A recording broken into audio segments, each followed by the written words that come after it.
আসসালামু আলাইকুম, বিজ্ঞান অনুসন্ধান চ্যানেলে আপনাদের স্বাগতম। আজকে আমরা বায়োচাপের একটি পরীক্ষা দেখাবো। পরীক্ষাটি হলো প্লাস্টিকের বোতল দিয়ে।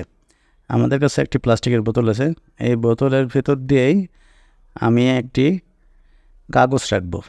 এখন কাগজটিকে যদি আমি ফু দিই তাহলে কি হবে বলো তো?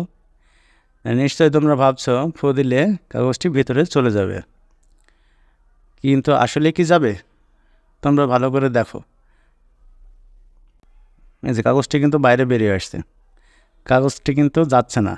আর একবার দেখো, এই যে বেরিয়ে আসছে, কাগজটি যাচ্ছে না। আরও একবার দেখো,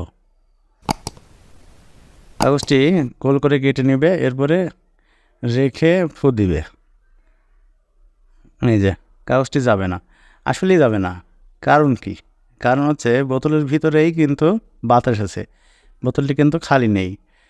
তাহলে বাইরে থেকে যখন ফু দিচ্ছি তখন ভিতরের বাতাসটি চাপ দিচ্ছে বাইরে বের আসার জন্য, আর ওই চাপের কারণেই কাগজটি বের হয়ে আসছে। এখন তুমি যদি আস্তে ফু দাও তাহলে দেখো কি হয়, অনায়াসেই কাগজটি চলে যাবে। তুমি খুব কাছ থেকে আস্তে ফু দেবে, অনায়াসেই চলে যাবে। দেখো আরেকবার আস্তে করে ফু দিতে হবে, চলে যাবে।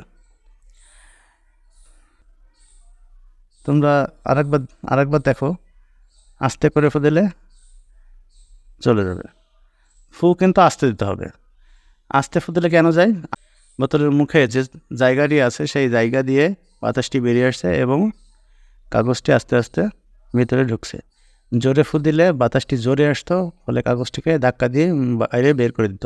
কিন্তু আস্তে ফু দিলে সেটি হবে না, এই কারণে আমরা আস্তে ফু দিই। তো এতক্ষণ আমাদের পাশে থাকার জন্য ধন্যবাদ। যারা আমাদের চ্যানেলটি এখনও সাবস্ক্রাইব করেনি তারা অবশ্যই আমাদের চ্যানেলটি সাবস্ক্রাইব করবে এবং পাশে থাকা বেল বাটনটি ক্লিক করবে। ধন্যবাদ সবাইকে।